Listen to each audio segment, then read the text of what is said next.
주야로 묵상. 오늘은 에베소서 4장 17절에서부터 19절까지의 말씀입니다. 우리가 어제까지 해서 교회는 하나됨을 힘써 지켜야 하는 것에 대해서 나누었죠.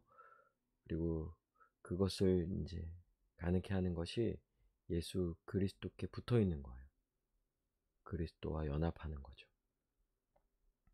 그리스도는 우리의 목표가 되는 거예요. 우리가 닮아가고 또 따르려는 그런 삶의 목표, 방향. 우리가 예수님을 닮아가기 위해 살아가는 거죠. 그리고 또 예수님은 목표일 뿐만 아니라 그렇게 살 수 있는 그 모든 것의 원천이 되는 거예요. 예수님으로부터 받아야만이 또 예수님을 닮은 자로서 살아가게 되는 거죠. 이것을 또 다른 말로 말해보면 예수님을 나누고 예수님에 대하여 말하고 또 예수님처럼 사랑하는 삶을 사는 거예요. 이게 이 교회 안에서 이루어지는 일들인 거죠.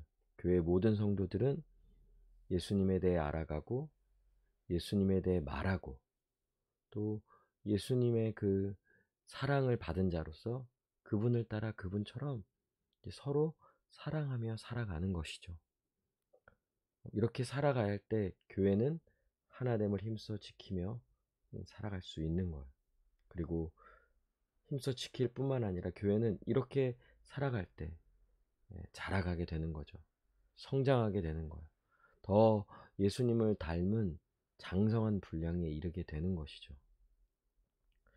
그런데 이제 오늘 이 본문에서 이제 말하고자 하는 바는 그런데 이렇게 마땅히 살아가야 할 교회지만 또 교회는 이미 구원을 받은 거룩한 하나님의 백성이지만 그렇게 살지 못할 수 있다는 거예요. 왜냐하면 교회가 이 땅에 살아가는 동안 이방인과 같이 살아갈 수 있기 때문인 거예요.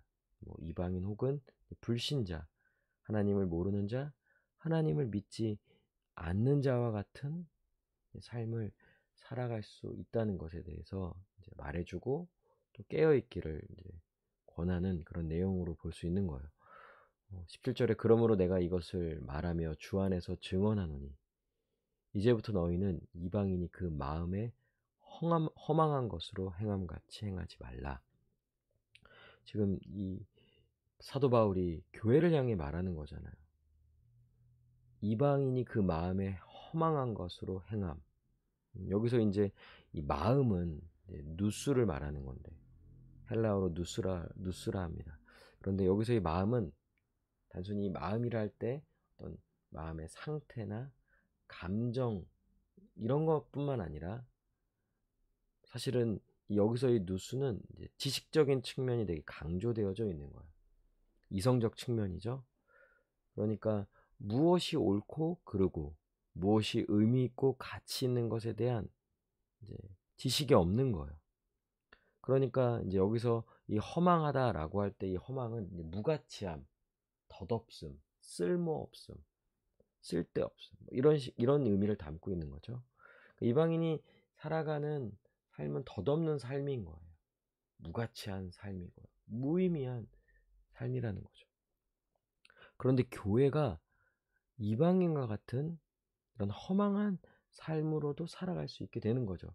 그러니까 이제 앞의 내용을 가져오면 하나됨을 힘써 지키는 하나님께 영광을 돌리고 마땅히 우리가 살아가야 할 삶이 아니라 이와 반대로 허망하고 무의미한 그런 가치 없는 삶을 살아갈 수도 있다라는 것에 대해서 말해주고 그렇게 살아가지 말라, 행하지 말라라고 이렇게 분명히 말하고 있는 거예요. 왜 이방인들은 이런 허망한 삶을 삽니까? 그들의 총명이 어두워지고 그들 가운데 있는 무지함이 나오죠. 총명이 어두워지는, 깨닫지 못하는 거예요. 무지함이 있는 거예요. 그리고 마음이 굳어져 있기 때문에 자기 생각을 쉽게 바꾸지 않아요. 교만한 거예요. 자기의 생각이 자기가 아는 바가 이게 옳다, 이것이 전부다 이렇게 어리석고 미련하게 생각하는 거죠.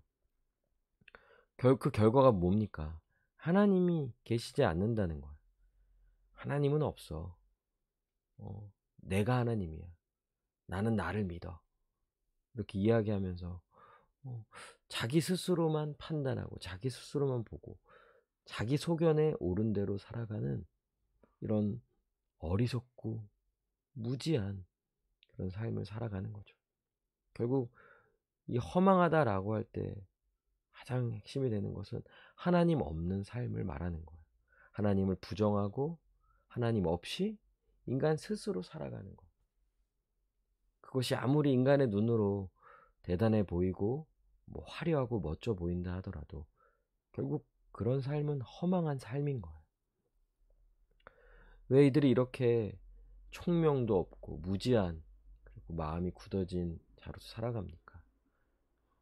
왜냐하면 그들은 영적인 감각을 잃어버린 거예요. 하나님에 대한 지식도 없고요. 또 하나님에 대해서 알아가려고 하는 그런 마음도 없고요. 또 하나님을 볼 수 있는 영적인 감각이 없는 거죠. 그러니까 남아있는 거는 육신만 남아있죠. 그러니까 이 육신의 감각, 또 육신의 욕구, 욕망 이런 것을 이루기 위한 방탕한 삶을 사는 거예요. 그리고 모든 더러운 것을 욕심으로 행하되, 그러니까 온통 마음이 이 육신의 것을 채우는 거기에 집중되어져 있는 거죠. 욕심을 갖는다라는 건 뭐예요? 적극성을 말하는 거고요. 방향성 그것을 말하는 거죠. 그러니 육체적 욕구를 채우기 위한 방탕한 삶을 살아가기에 힘쓰는 거죠. 그러니 여러분 육체적 욕구를 채우기 위한 방탕한 삶을 살려면요. 하나님과 함께 할 수 없어요. 그래서 믿지 않는 사람들 이런 얘기하는 거 이제 들어보거든요. 하나님 계시지 않으니 안심하고 마음껏 원하는 대로 사십시오. 유럽에서는 버스에다가 이런 문구를 이제 기재했다고도 하더라고요. 그러니까 하나님과 함께 하면요. 절대 이런 육체적 욕구, 육체적 욕심, 방탕한 삶을 살 수가 없는 거야. 그게 거리끼게 되는 거죠. 그러니까 하나님을 모르는 자임에도 불구하고 그 양심이 그걸 알게 하는 것 같아요. 그런데 어떻습니까? 그런 도덕적, 윤리적 이런 것에 대한 타락으로 인해서 오히려 육체적 욕구가 그런 걸 누르잖아요. 자기 욕망이 더 크니까. 그것이 일반적인 차원에서도 도덕 윤리적으로 문제가 되는 일인데도 불구하고요. 자기 욕심을 채우기 위해서는요. 얼마든지 그런 것들을 어길 수 있는 거예요. 이게 불신자, 이방인의 삶이라고 할 수 있는 거죠. 이방인은 이렇게 살아가는 거예요. 그런데 교회도 이렇게 살아갈 수 있기 때문에 경계해야 하고 깨어 있어야 하는 것이죠. 그러니 여러분 정말 뭐 분명히 말합니다. 이방인처럼 살 수 있기 때문에 경계해야 해요. 교회는 이미 구원받은 거룩한 하나님의 백성이. 이 사실은 이제 바뀌지 않아요. 취소되지 않아요. 우리 어떠함으로 이게 바뀌거나 하는 게 절대 아닌 거예요. 우리는 이미 구원받은 거룩한 하나님의 백성입니다. 그럼에도 현 세상에 살아가는 동안 우리가 이 땅 가운데 살아가는 물론 이것이 일시적인 것이지만 이 여기서 살아가는 삶으로 우리가 이미 받은 구원이 취소되거나 우리의 신분이 뒤바뀌지는 않아요. 그러나 그럼에도 우리가 이 현 세상에 살아가는 동안 이방인과 같은 이 불신자와 같은 삶을 살 수 있다는 거예요. 그러니 어떻게 합니까? 경계해야 하죠. 깨어 있어야 하는 거예요. 이것에 대해서 미리 대비해야 하는 거예요. 이방인과 같이 살지 않도록 경계하고 깨어 있어야 합니다. 이걸 깨어 있지 않고 경계하지 않으면요. 이방인과 같은 삶을 살고 그것은 결국 어떤 일을 초래합니까? 교회 하나됨을 깨트리는 거예요. 교회가 진리를 말하고 예수 그리스도를 고백하고 하나님과 함께하며 예수님과 같은 그런 사랑하는 삶을 살아가야 하는데 사랑을 하지 않는 거예요. 진리에 대해 말하지 않는 거예요. 욕심을 가지고 세상의 것을 추구하며 살아가게 되는 거죠. 그러면 교회 하나됨을 깨트리고 더 나아가서는 교회 하나됨을 회하는 깨트리는 그런 악한 일들을 저지를 수도 있다는 것을 우리는 분명히 알아야 하는 것이죠. 그리고 이것에 대해서 경계해야 합니다. 깨어 있어야 하는 거예요. 여러분 이렇게 살아가는 건 결국 자기 자신의 삶을 망가뜨리는 것뿐만 아니라 자신의 그런 어리석음으로 인하여 다른 이들에게도 또 해를 끼치고 피해를 주고 교회에 어려움을 줄 수가 있다는 거예요. 이건 더 확장해서는 하나님께 해를 끼치는 거죠. 마땅히 하나님께 영광을 돌리며 하나님을 위하여 살아가야 할 삶이 하나님에 대해 그렇게 살지 않는다면 얼마나 이것이 무서운 일입니까? 그리고 이것이 이렇게 살아갔을 때 자기가 이렇게 살아갔다는 걸 알면 그 마음이 너무나 고통스럽고 괴로울 거예요. 그러니 애초부터 이런 일이 일어나지 않도록 늘 경계하고 깨어 있어야 하는 것이죠. 좀 더 적극적인 표현으로 말해보자면 그냥 이렇게 살지 않도록 조심하고 경계한 것뿐만 아니라 거룩한 하나님의 백성으로 살기를 그러니까 더욱 힘써야 하는 거예요. 그러니까 이게 하나님의 백성으로 하나됨을 힘써 지키기 위하여서 경계해야 하는 것과 동시에 또 더 적극적으로는 다른 거를 보다는 그 마음의 중심에 철저히 하나님을 두고 또 교회로 살아가기를 힘써야 하는 거예요.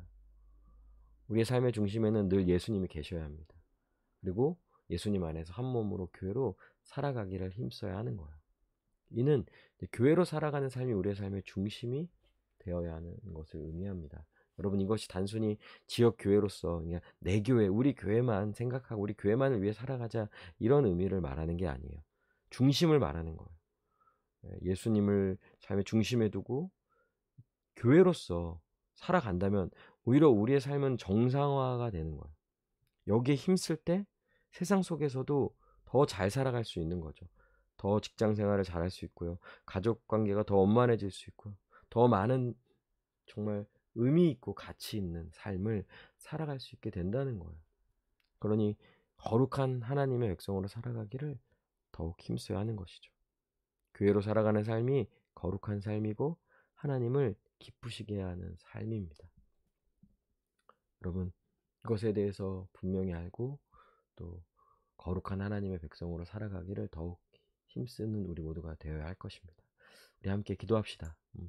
교회가 세상 속에서 이방인과 같은 삶을 살지 않도록 늘 경계하고 깨어있게 해달라고, 또 교회가 하나님을 기쁘시게 하는 거룩한 삶을 살아가는 일에 더욱 힘쓰게 해달라고 우리 시간 함께 기도하시겠습니다.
기도합니다. 하나님, 이방인과 같은 그런 허망한 삶을 사는 것이 아니라 늘 깨어 있어서 또 더 마음을 다하여서 하나님의 거룩한 백성으로서 거룩한 삶을, 또 이 교회적 삶을 살아가는데 더욱 힘써 나아가는 우리 모두가 되게 하여 주시옵소서. 감사드리며 예수님의 이름으로 기도합니다. 아멘. 오늘도 주님 안에서 승리하는 복된 하루 되시길 바랍니다.